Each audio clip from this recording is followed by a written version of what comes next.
বাংলাদেশ আমার মরণ বাংলাদেশ।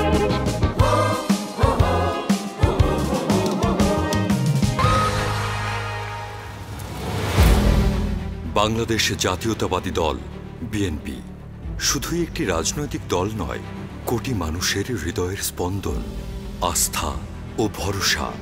দুর্যোগে, বাকবদলের আন্দোলনে, দেশের প্রতিটি ক্লান্তি লগ্নে গণমানুষের ঢাল হয়ে দাঁড়িয়েছে দলটি।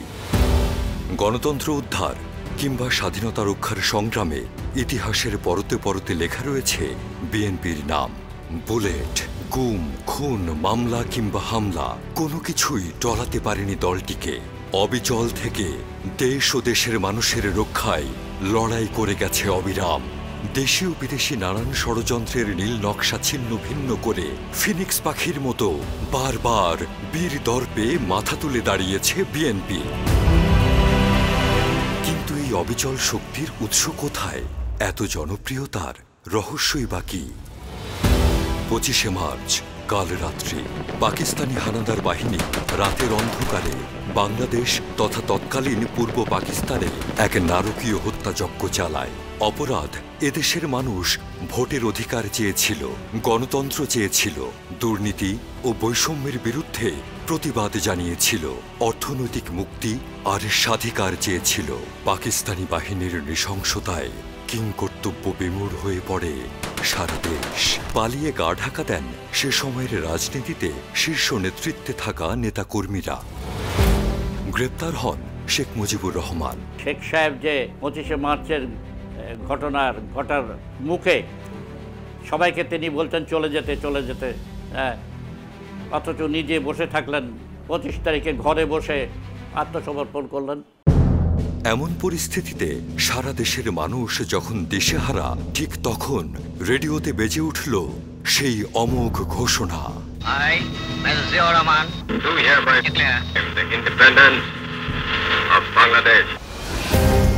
বিদ্যুৎ গতিতে ঘুরে দাঁড়ায় দেশের মানুষ। সেনাবাহিনী, ছাত্র, তরুণ, যুবা, কৃষক, শিক্ষক সবাই কাঁধে কাঁধ মিলিয়ে নেমে পড়েন প্রতিরোধ যুদ্ধে। 9 মাসে রক্তক্ষয়ী যুদ্ধের মধ্য দিয়ে বিশ্ব মানচিত্রে স্বাধীন সার্বভৌম রাষ্ট্র হিসেবে আবির্ভূত হয় বাংলাদেশ। স্বাধীন, মুক্ত বাংলাদেশ।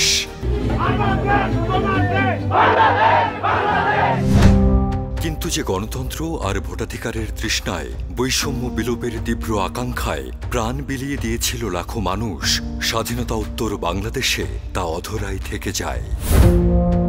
1975 সালের 25 জানুয়ারি সংবিধানের 4র্থ সংশোধনী বলে বহুদলীয় সংসদীয় সরকার পদ্ধতি বাতিল করে একদলীয় ও রাষ্ট্রপতি শাসিত সরকার ব্যবস্থা প্রবর্তন করা হয়। দেশের সকল রাজনৈতিক দল বিলুপ্ত করে বাকশাল নামে গঠন করা হয় একক রাজনৈতিক দল। 4টি ছাড়া ডিক্লারেশন বাতিল করা হয় সব পত্রিকার। এর আগে শেখ মুজিবুর রহমানের নেতৃত্বাধীন আওয়ামী লীগ সরকারের অদূরদর্শিতা ও রাজনৈতিক ব্যর্থতায় 1974 সালে দেখা দেয় ভয়াবহ দুর্ভিক্ষ। সেই দুর্ভিক্ষে মৃত্যু হয় লক্ষাধিক মানুষের। 1975 সালের 15ই আগস্ট সেনাবাহিনীর জুনিয়র অফিসারদের সংগঠিত এক সেনা অভ্যুত্থানে সপরিবারে শেখ মুজিবুর রহমান নিহত হবার পর সামরিক শাসন জারি করে ক্ষমতায় আসীন হন আওয়ামী লীগ নেতা খন্দকার মোস্তাক আহমেদ। এই সময় একদিকে যেমন সেনাবাহিনীতে চলতে থাকে অভ্যুত্থানকারী জুনিয়র অফিসারদের সাথে সিনিয়র অফিসারদের দ্বন্দ্ব, অন্যদিকে রাষ্ট্রযন্ত্রের বিভিন্ন পর্যায়ে শুরু হয় প্রতিবিপ্লবীদের ষড়যন্ত্র। বিভিন্ন পক্ষের মধ্যে চলতে থাকে রাষ্ট্র ক্ষমতা দখলের পায়তারা। দেশের এমন ভয়াবহ ক্রান্তিকালে আবারও দৃশ্যপটে হাজির হলেন স্বাধীনতার ঘোষক, বীর মুক্তিযোদ্ধা জিয়াউর রহমান। স্বাধীন জনগণ কি চায়? বেঁচে থাকবার অধিকার। 3 November brigadier general Khaled Mosharraf এবং 46 পদাতিক ব্রিগেডের কমান্ডার কর্নেল শাফায়েত জামিলের নেতৃত্বে সেনা অভ্যুত্থান সংগঠিত হয়। গৃহবন্দী করা হয় তৎকালীন সেনাপ্রধান মেজর জেনারেল জিয়াউর রহমানকে।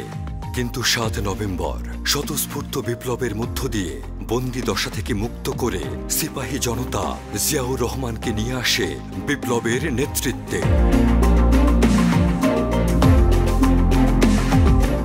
বিপ্লবে অংশ নেয়া গণমানুষের প্রবল দাবি সত্ত্বেও তিনি সেনা প্রধান হিসেবেই নিজের দায়িত্ব পালন করতে থাকেন এবং দুই বাহিনীর প্রধানের সাথে উপসামরিক আইন প্রশাসক হিসেবে তৎকালীন রাষ্ট্রপতি ও প্রধান সামরিক আইন প্রশাসক বিচারপতি সায়েমকে সর্বোচ্চ সহযোগিতার মাধ্যমে পথহারা জাতিকে নিয়ে আধুনিক রাষ্ট্র রূপান্তরের কাজ শুরু করেন। রাষ্ট্রপতি সায়েমের অসুস্থতাজনিত কারণে তিনি প্রথমে জেনারেল জিয়াউর রহমানকে প্রধান সামরিক আইন প্রশাসকের দায়িত্ব হস্তান্তর করেন। পরবর্তীতে 1977 সালের 21 মে রাষ্ট্রপতির পদ থেকে পদত্যাগ করলে তিনি জিয়াউর রহমানকে রাষ্ট্রপতি নিয়োগ করেন। শুরু হয় আধুনিক রাষ্ট্র হিসেবে বাংলাদেশকে গড়ে তোলার এক নবযাত্রা। সেনাবাহিনীর ভেতরে বাইরে ব্যাপক জনপ্রিয় জিয়াউর রহমান দায়িত্ব নেবার পরপরই দেশে আইনের শাসন প্রতিষ্ঠা করেন। সেনাবাহিনীতে ফেরে পেশাদারিত্ব, আর দেশের আইন শৃঙ্খলা ফিরে আসে স্বাভাবিকতায়। জিয়াউর রহমান যখন দায়িত্বভার গ্রহণ করেন তখন বাংলাদেশ ছিল বহুমুখী সংকটে জর্জরিত। ধর্ম, ভাষা, রাজনৈতিক মতাদর্শে পুরো জাতি বিভাজিত। সেই বিভাজন ও বিভক্তি ছড়িয়ে পড়েছিল সামরিক বাহিনী, আমলা, ছাত্র, শিক্ষক, বুদ্ধিজীবী, সংস্কৃতিকর্মী, এমনকি সামাজিক সংগঠনগুলোতেও। আইন শৃঙ্খলা পরিস্থিতির চরম অবনতি, ভঙ্গুর অর্থনীতি, চারিদিকে কেবলই হাহাকার। এমন বাস্তবতায় বিভাজন দূর করে ঐক্যবদ্ধ দেশ গড়ে তুলতে জিয়াউর রহমান একটি শক্তিশালী রাজনৈতিক প্ল্যাটফর্মের প্রয়োজনীয়তা অনুভব করলেন। তিনি দেশকে গণতন্ত্রায়নের পথে নিয়ে যেতে শেখ মুজিবের বাকশালতন্ত্রের পরিবর্তে সবার জন্য রাজনীতি চর্চার সুযোগ উন্মুক্ত করে দেন। পুনর্গঠন ও পুনরুজ্জীবিত করতে সকল রাজনৈতিক দলের প্রতি সহযোগিতার হাত বাড়িয়ে দেন। ফিরিয়ে দেন গণমাধ্যমের স্বাধীনতাও। তিনি নিজেও সক্রিয়ভাবে যোগ দেন রাজনীতিতে। 1978 সালের ফেব্রুয়ারিতে উপরাষ্ট্রপতি বিচারপতি আব্দুস সাত্তারকে আহ্বায়ক করে প্রতিষ্ঠা করেন জাতীয়তাবাদী গণতান্ত্রিক দল বা জাগদল। ঘোষণাপত্রে জাগদলের লক্ষ্য ছিল স্পষ্ট: কৃষক, শ্রমিক, ছাত্র, বুদ্ধিজীবী, ব্যবসায়ী, শিল্পপতি ও কর্মজীবী মানুষকে ঐক্যবদ্ধ করে জাতীয় বিকাশের এক নতুন দিগন্ত উন্মোচন করা। অল্প সময়ের মধ্যে 6 দলের সমন্বয়ে গঠিত জাতীয় ফ্রন্টের প্রার্থী হয়ে 1978 সালের 3 জুন অনুষ্ঠিত রাষ্ট্রপতি নির্বাচনে প্রতিদ্বন্দ্বিতা করেন তিনি। অভূতপূর্ব গণসমর্থনে 76.67% ভোট পেয়ে তিনি রাষ্ট্রপতি নির্বাচিত হন। পরাজিত করেন প্রতিদ্বন্দ্বী জেনারেল ওসমানীকে। এর আগে মে মাসে দেশের স্বাধীনতা ও অখণ্ডতা, নাগরিক মর্যাদা ও মানবাধিকার, শিক্ষা ও কর্মসংস্থান, কৃষি ও খাদ্যে স্বনির্ভরতা, শিল্পায়ন ও সামাজিক ন্যায় বিচারকে প্রাধান্য দিয়ে জিয়াউর রহমান ঘোষণা করেছিলেন ঐতিহাসিক 19 দফা কর্মসূচি। আমরা জাতীয় জীবনে এক নতুন অধ্যায়ের সূত্রপাত করতে যাচ্ছি। আর সেই কর্মসূচির প্রতি জনগণের আস্থা যাচাইয়ে 30 মে আয়োজন করেন গণভোট। দেশের মানুষ অকুণ্ঠ সমর্থন জানায় তার কর্মসূচির প্রতি। ভাষা, ধর্ম, পাহাড়ি, সমতলবাসী, ক্ষুদ্র নৃগোষ্ঠী সবাইকে ঐক্যবদ্ধ করতে জিয়াউর রহমান প্রবর্তন করেন বাংলাদেশি জাতীয়তাবাদ। পরবর্তীতে জাগদল বিলুপ্ত করে 1978 সালের 1 সেপ্টেম্বর প্রতিষ্ঠা করেন বাংলাদেশ জাতীয়তাবাদী দল বিএনপি। ঢাকার বিখ্যাত রমনা রেস্তোরাঁয় ঘোষিত 19 দফাই হয়ে ওঠে নবগঠিত বিএনপির মূল আদর্শ। The election has been, as I said, fair and free. I find that our great people, as I said a few minutes ago, have matured. I'm also glad that a system is emerging in our country. Peace, stability, work and development. Ziaur Rahman নিজে দলের আহ্বায়ক, পরে chairman হন, আর প্রথম মহাসচিব হিসেবে দায়িত্ব পান অধ্যাপক AQM বদরুদ্দোজা চৌধুরী। সৎ, দক্ষ ও দেশপ্রেমিক রাজনৈতিক কর্মী সংগ্রহে একের পর এক প্রশিক্ষণ ও কর্মশালার আয়োজন করেন তিনি। তার আদর্শ ও দর্শনে উজ্জীবিত হয়ে সারা দেশের বিপুল সংখ্যক তরুণ বিএনপিতে যোগদান করেন। দলটির প্রথম দিকের সদস্যদের প্রায় 45%ই ছিল উদ্যমী তরুণ তরুণী। বাংলাদেশের রাজনৈতিক অঙ্গনে নতুন এক বোধ, আদর্শ ও দর্শনের সূচনা হবার নেতৃত্বে ছিলেন জিয়াউর রহমান এবং যার প্রাণশক্তি ছিল তরুণ সমাজ। 19 দফা বাস্তবায়নে দলের নেতাকর্মীদের সঙ্গে নিয়ে জিয়াউর রহমান ছুটে বেড়ান দেশের এক প্রান্ত থেকে আরেক প্রান্তরে। কৃষি ও খাদ্যে স্বনির্ভরতা অর্জনের দলীয় প্রতিশ্রুতি পূরণে প্রেসিডেন্ট জিয়া কৃষি বিপ্লবের সূচনা করেন। সেচ সম্প্রসারণে খনন করেন 1400 খাল, গড়ে তোলেন হাজার হাজার মাইল সড়ক। বছর ঘুরতেই কৃষিতে আসে অভাবনীয় সাফল্য। কৃষকের মুখে ফোটে হাসি, দূর হয় ক্ষুধা, ভোক্তারাও পান স্বস্তি। নিরক্ষরতা দূরীকরণ কর্মসূচির মাধ্যমে জিয়াউর রহমান জ্ঞানের আলো ছড়িয়ে দিয়েছিলেন গ্রামের পর গ্রামে। কলম ধরা শিখেছিল লাখো নিরক্ষর মানুষ, যা তাদের জীবনে নতুন সম্ভাবনার দুয়ার খুলে দেয়।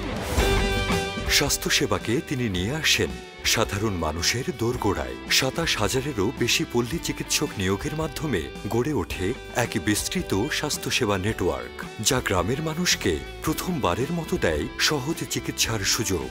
ভেঙে পড়া অর্থনীতিকে টেনে তুলতে তিনি জোর দেন শিল্পায়নে, যেখান থেকে সূচনা হয় বাংলাদেশের রপ্তানিমুখী পোশাক শিল্প। একই সঙ্গে বিদেশে জনশক্তি প্রেরণের সুযোগ উন্মোচন করে দেন তিনি। এই দুই খাত, গার্মেন্টস এবং প্রবাসী আয়, প্রেসিডেন্ট জিয়াউর রহমানের হাতে রোপিত সেই বীজ, যা আজও বাংলাদেশের অর্থনীতির সবচেয়ে বড় ভিত্তি। যুব উন্নয়ন মন্ত্রণালয়, মহিলা বিষয়ক মন্ত্রণালয়, বিজ্ঞান ও প্রযুক্তি মন্ত্রণালয় এসব তার হাত ধরেই প্রতিষ্ঠিত। নারীর ক্ষমতায়ন, তরুণের দক্ষতা বৃদ্ধি, অর্থনীতির প্রাণশক্তি গড়ে তোলাই ছিল তার লক্ষ্য। পররাষ্ট্রনীতিতেও তিনি আনেন বৈপ্লবিক পরিবর্তন। একমুখী ভারত সোভিয়েত বলয় থেকে বেরিয়ে তিনি সুসম্পর্ক স্থাপন করেন মুসলিম বিশ্ব, চীন, যুক্তরাষ্ট্র এবং আরব রাষ্ট্রগুলোর সঙ্গে। 1978 সালে জাপানকে হারিয়ে জাতিসংঘের নিরাপত্তা পরিষদের অস্থায়ী সদস্য নির্বাচিত হয় বাংলাদেশ। 6 বছরেরও কম সময়ে প্রেসিডেন্ট জিয়াউর রহমানের ক্যারিসম্যাটিক নেতৃত্বে আমূল বদলে যেতে থাকে বাংলাদেশ। কৃষি ও খাদ্যে স্বনির্ভরতা এবং ব্যাপক ভিত্তিক শিল্পায়নের ফলে সৃষ্টি হয় বিপুল কর্মসংস্থান, ঘুরে দাঁড়ায় বাংলাদেশের অর্থনীতি। তলাবিহীন ঝুড়ির তকমা ঘুচিয়ে আন্তর্জাতিক পরিমণ্ডলেও বাংলাদেশ অধিষ্ঠিত হয় মর্যাদার আসনে। দৃঢ় নেতৃত্ব, দূরদর্শী ও জনবান্ধব নীতি আর জনগণের অফুরন্ত ভালোবাসায় প্রতিষ্ঠার অল্প সময়ের মধ্যেই বিএনপি হয়ে ওঠে গণমানুষের রাজনৈতিক দল, অটল আস্থা ও নির্ভরতার প্রতীক। বিএনপি গঠনে জিয়াউর রহমানের প্রধান লক্ষ্য ছিল সব ধরনের বিভাজন দূর করে গোটা জাতিকে ঐক্যবদ্ধ করে একক সত্তায় পরিণত করা। ভাষা, ধর্ম কিংবা নৃতাত্ত্বিক ভিত্তিতে ভিন্ন ভিন্ন পরিচয় নয়, সবার একটাই পরিচয়, সবাই বাংলাদেশী। প্রেসিডেন্ট জিয়াউর রহমান শুধু তার প্রতিষ্ঠিত দলই নয়, বাকশালের কারণে বিলীন হয়ে যাওয়া অন্যান্য রাজনৈতিক দলকেও প্রকাশ্যে রাজনীতির সুযোগ করে দেন। বিলুপ্ত হওয়া আওয়ামী লীগকেও নিজ নামে রাজনীতি করার পথ সুগম করে দেন তিনি। দল গঠনের মাত্র 2.5 বছরের মাথায় 1981 সালের 30 মে কতিপয় বিপথগামী দেশদ্রোহী সেনার হাতে নির্মমভাবে নিহত হন ইতিহাসের সফল ও নন্দিত রাষ্ট্রনায়ক বিএনপির প্রতিষ্ঠাতা জিয়াউর রহমান।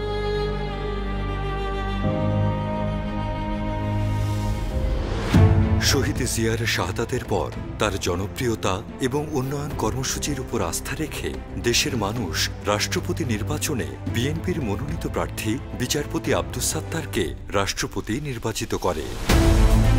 কিন্তু 1982 সালের 24 মার্চ সেনাপ্রধান জেনারেল এইচ.এম. এরশাদ সামরিক অভ্যুত্থানের মাধ্যমে বিচারপতি আব্দুস সাত্তারকে উৎখাত করে ক্ষমতা দখল করেন। দেশে জারি হয় সামরিক আইন। বাংলাদেশের রাজনীতি প্রবেশ করে এক নতুন অধ্যায়ে। রাজনৈতিক দলগুলোর কার্যক্রম দমন করা হয়, সভা সমাবেশ নিষিদ্ধ হয়, বিরোধী নেতাদের হয়রানি ও কারারুদ্ধ করা হয়। রাজনৈতিক অনিশ্চয়তার ঘনঘটায় বিপর্যস্ত বিএনপি। ঠিক সেই ক্রান্তিকালে দলের হাল ধরতে এগিয়ে আসেন গৃহবধূ বেগম খালেদা জিয়া। শোককে শক্তিতে রূপান্তর করে তিনি হয়ে ওঠেন সংগ্রামী নেতৃত্বের প্রতীক, আর বিএনপি খুঁজে পায় নতুন দিশা।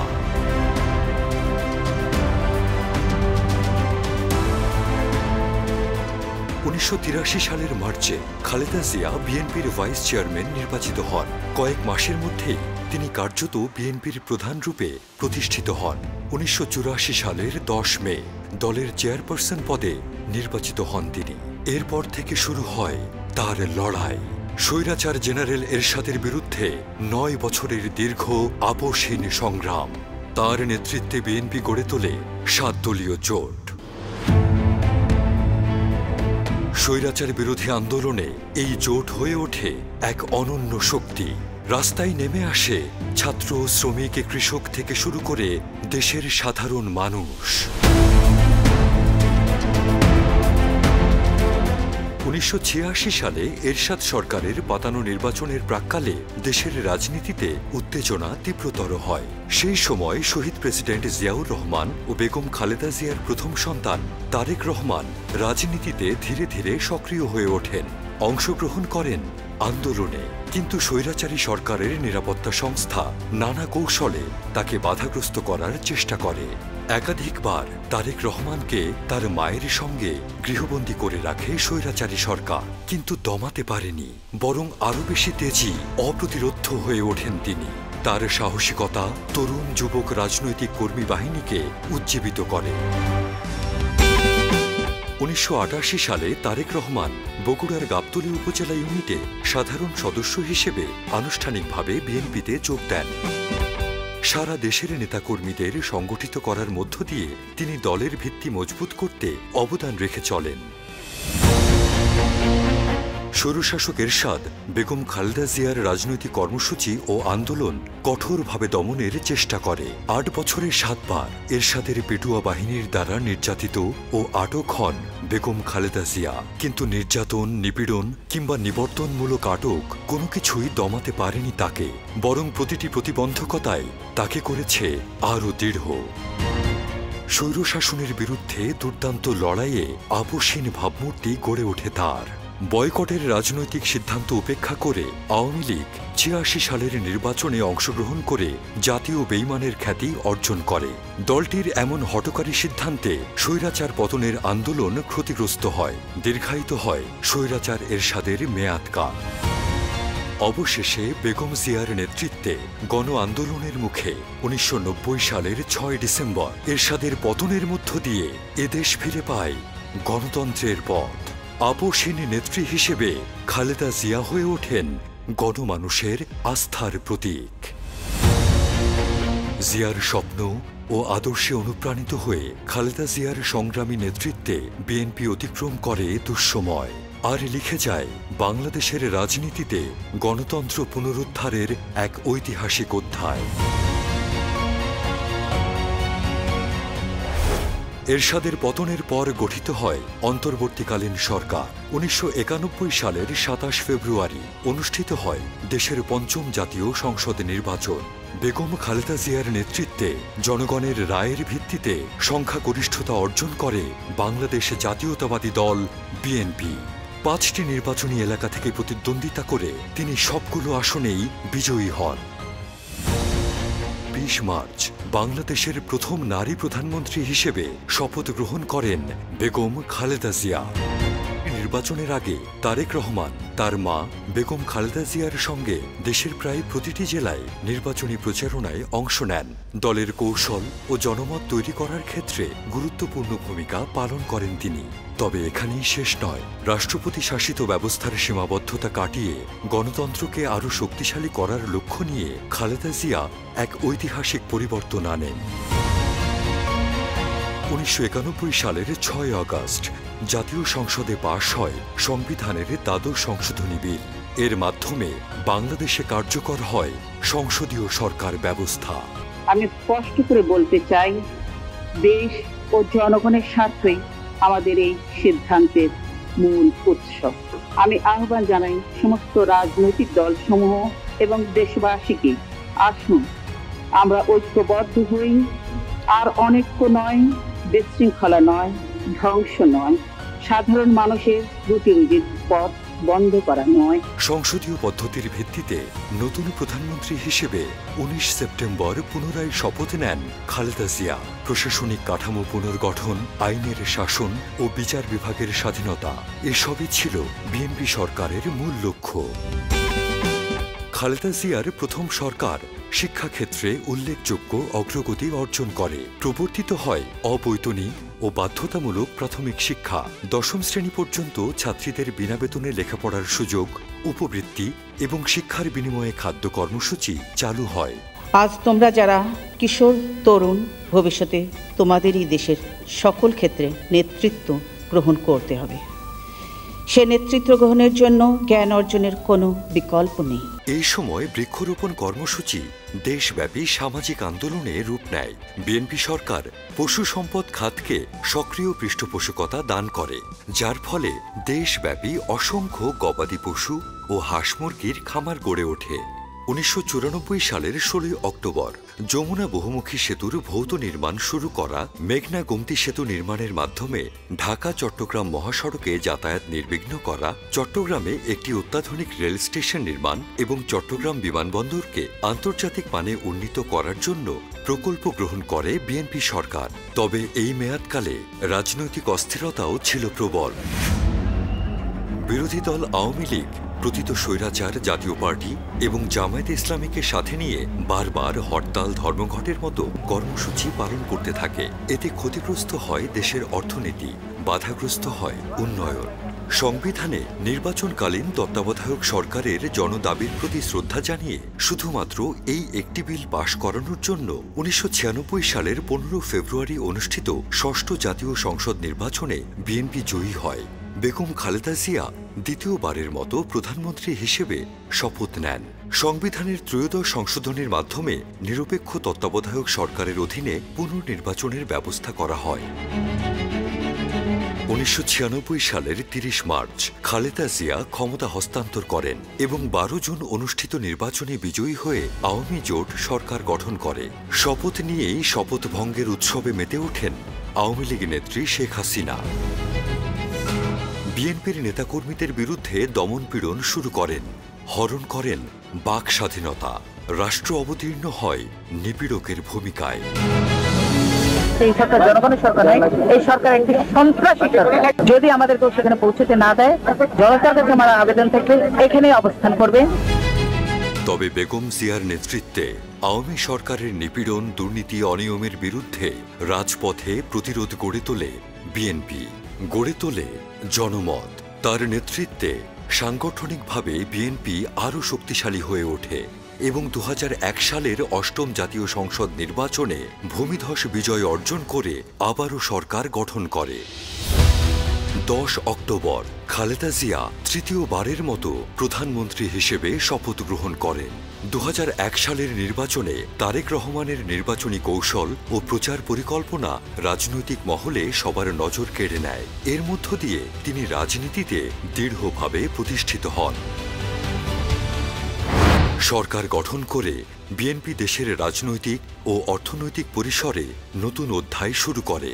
দেশের জনগণের প্রত্যাশায় উন্নয়ন, শিল্প, অবকাঠামোয় এগিয়ে যাবে দেশ। পাশাপাশি বিদ্যুৎ সংকট দূর হবে, দ্রব্যমূল্যে লাগাম টানবে, আইন শৃঙ্খলা পরিস্থিতি নিয়ন্ত্রণে আসবে। ঢাকা সহ বড় শহরের অবকাঠামোগত উন্নয়ন, চট্টগ্রাম বন্দর ও শিল্পাঞ্চলে বিনিয়োগ বৃদ্ধি এবং বিদ্যুৎ উৎপাদন বাড়াতে বিএনপি সরকার বহুমুখী প্রকল্প গ্রহণ করে। এতে জনজীবনে স্বস্তি ফিরতে শুরু করে, অর্থনীতিতে আসে গতি।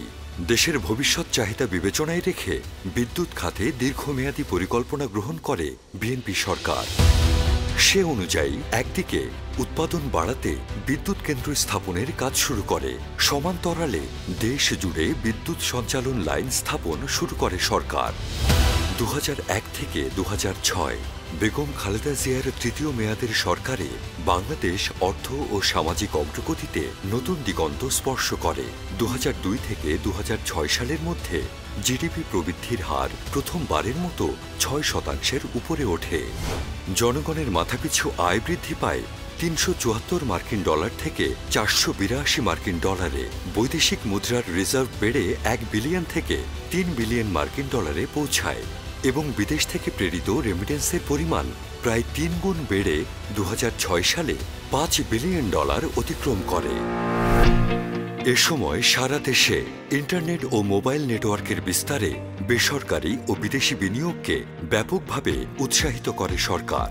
অবারিত নীতি সহায়তায় ভর করে তথ্য প্রযুক্তিতে এগিয়ে যায় বাংলাদেশ। শ্রম নির্ভর অর্থনীতির পরিবর্তে মেধা নির্ভর অর্থনীতির রূপরেখা তৈরি করে বিএনপি সরকার। তরুণদের মাঝে তথ্য প্রযুক্তি ভিত্তিক কর্মসংস্থানে উৎসাহিত করতে দেশ জুড়ে প্রশিক্ষণের ব্যবস্থা করা হয়। 2005 সাল থেকে বিশ্বব্যাপী MFA কোটা বাতিল হলেও সরকারের দূরদর্শী পরিকল্পনার কারণে তৈরি পোশাক খাত সমান তালে এগিয়ে যেতে থাকে।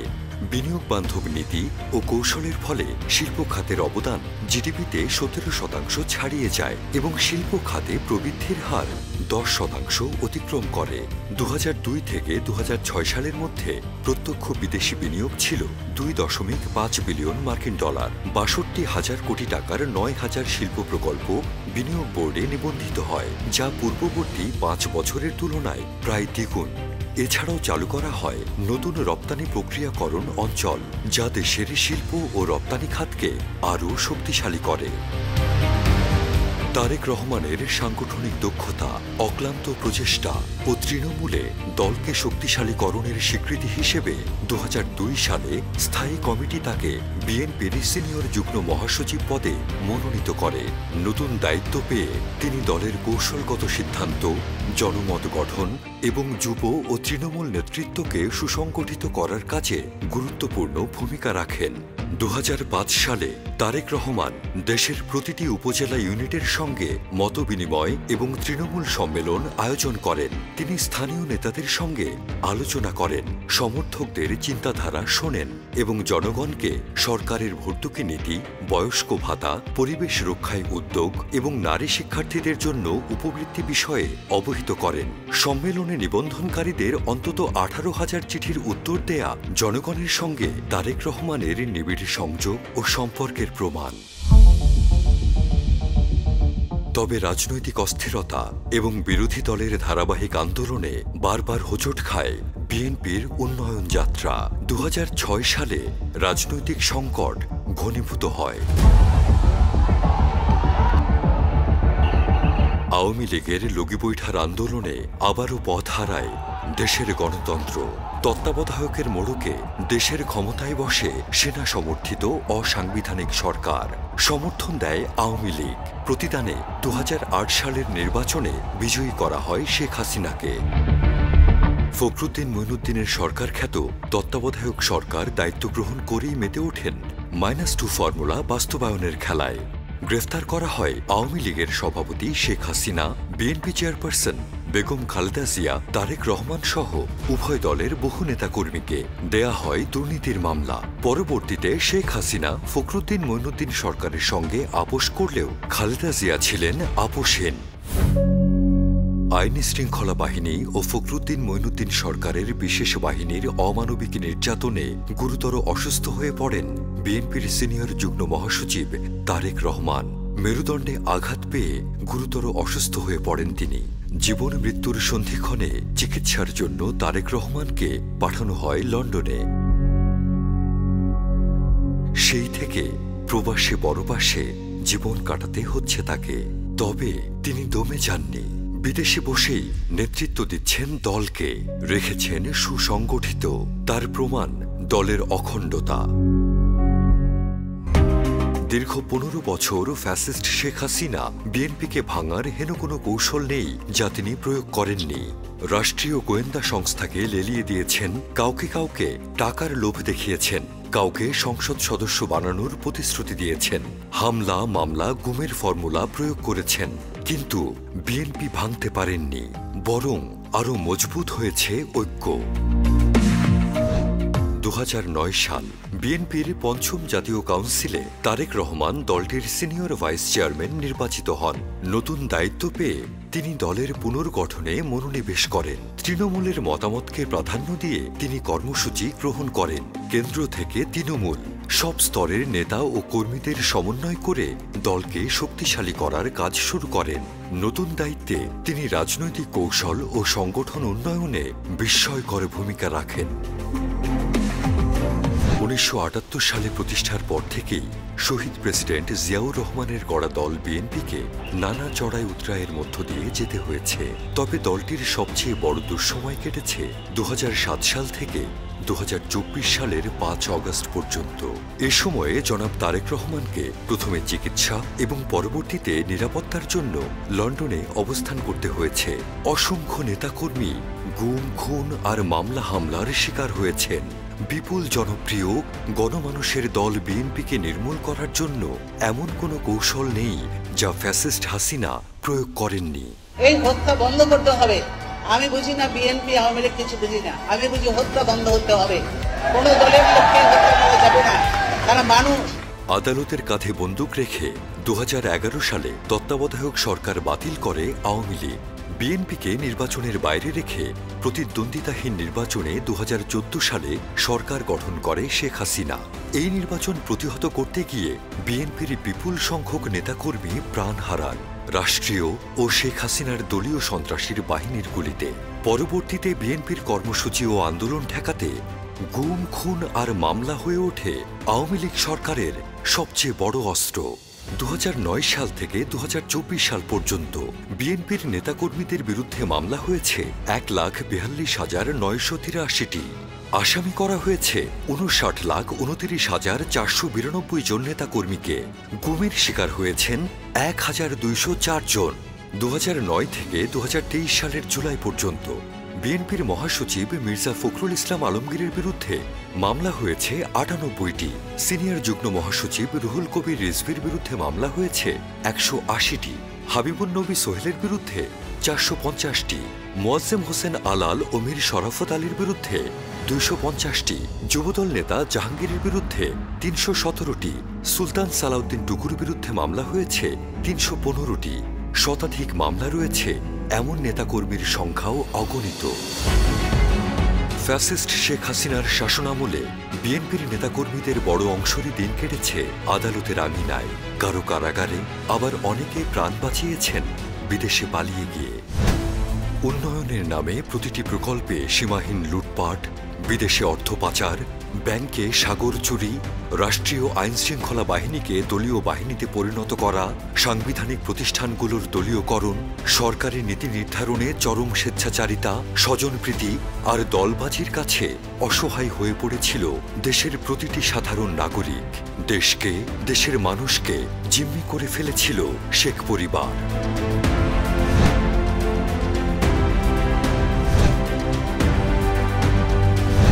বিএনপিকে নেতৃত্ব শূন্য করতে শেখ হাসিনা ও তার দল এবার বেছে নেয় ভিন্ন এক কৌশল।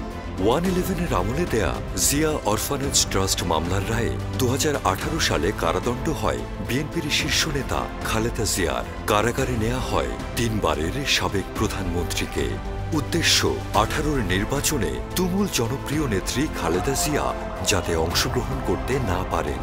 লক্ষ্য খালেদা জিয়াকে কারাগারে তিলে তিলে হত্যা করা। খুব অল্প দিনের মধ্যেই কারাগারে গুরুতর অসুস্থ হয়ে পড়েন বিএনপির চেয়ারপারসন। বিশেষজ্ঞ চিকিৎসকরা বারবার তাকে বিদেশে চিকিৎসার জন্য নিয়ে যাওয়ার পরামর্শ দিলেও কানে তোলেননি আওয়ামী লীগ সরকার। শারীরিক অবস্থার চরম অবনতি ঘটলে দেশেই চিকিৎসার ব্যবস্থা করা হয় বেগম খালেদা জিয়ার।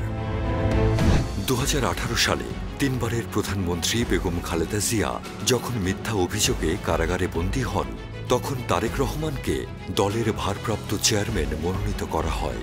দায়িত্ব গ্রহণ করেই তিনি স্বৈরাচারী শেখ হাসিনার বিরুদ্ধে গণতন্ত্রপন্থী আন্দোলনে শীর্ষ নেতৃত্ব দিতে শুরু করেন। একই সঙ্গে জনগণের অধিকার ও ন্যায় প্রতিষ্ঠায় বহুমুখী পদক্ষেপ গ্রহণ করেন। 2018 সালে নির্বাচনের আগে জাতীয় সংলাপের নামে দেশের রাজনৈতিক দলগুলোর সঙ্গে নির্লজ্জ প্রহসনে মেতে ওঠে শেখ হাসিনা। এবার জাতি দেখল রাতের ভোটের নির্বাচন। নির্বাচনের ফর্মুলা নতুন হলেও সরকার গঠন করে শেখ হাসিনা হাঁটল তার পুরনো পথেই।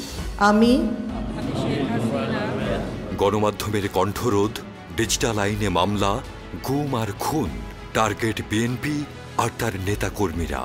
2014 সালের নির্বাচনে বিএনপি কেন অংশ নেয়নি তার উত্তর পাওয়া গেল 2018 সালের নির্বাচনে। কেন বিএনপি বরাবরই নিরপেক্ষ সরকারের অধীনে নির্বাচনের দাবি জানিয়ে আসছে তার উত্তর 2018 সালের নির্বাচন।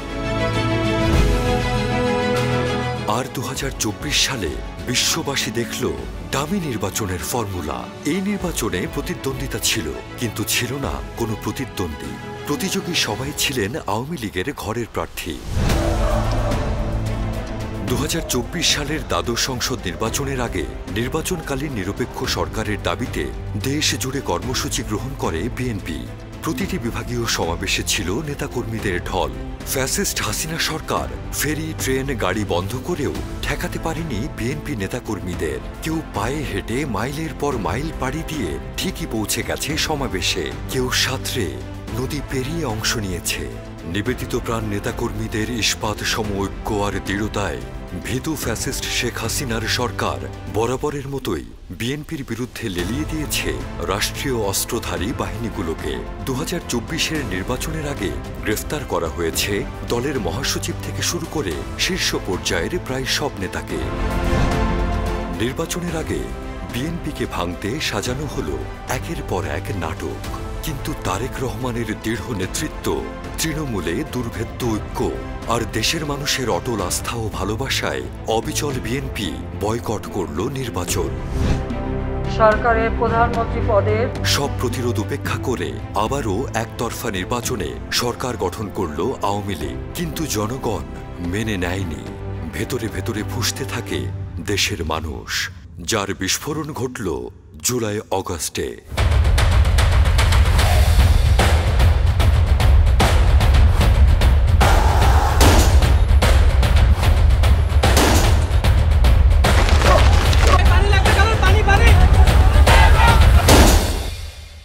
মুক্তিযোদ্ধাদের নাতিপুতিরাও পাবে না, তাহলে কি রাজাকারের নাতিপুতিরা পাবে?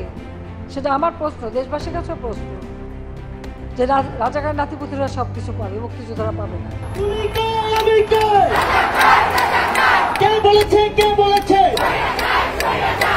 সরকারি চাকরিতে কোটা সংস্কারের ন্যায্য দাবিতে আন্দোলনরত শিক্ষার্থীদের উপর আওয়ামী লীগের অঙ্গ সংগঠন ও আইন শৃঙ্খলা বাহিনীর নির্বিচার হত্যাকাণ্ডে তীব্র ক্ষোভে ফেটে পড়ল দেশের ছাত্র জনতা। উৎখাত করল স্বৈরাচার শেখ হাসিনা ও আওয়ামী লীগ সরকারকে।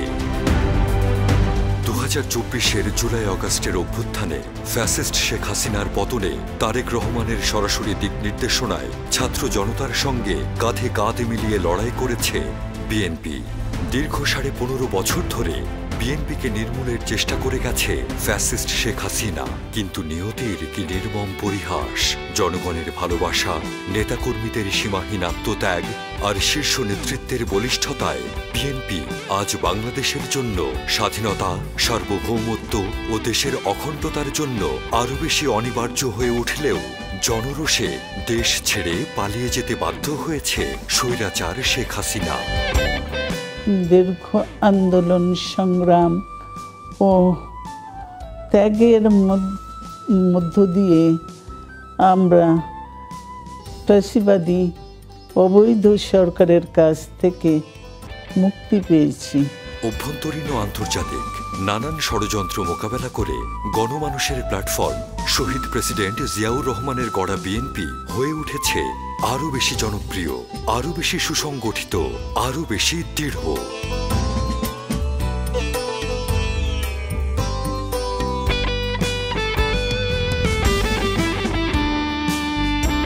বৈষম্যহীন একটি উন্নত, মানবিক, প্রগতিশীল, ঐক্যবদ্ধ বাংলাদেশ গড়ে তোলায় বাংলাদেশ জাতীয়তাবাদী দল বিএনপির মূল লক্ষ্য।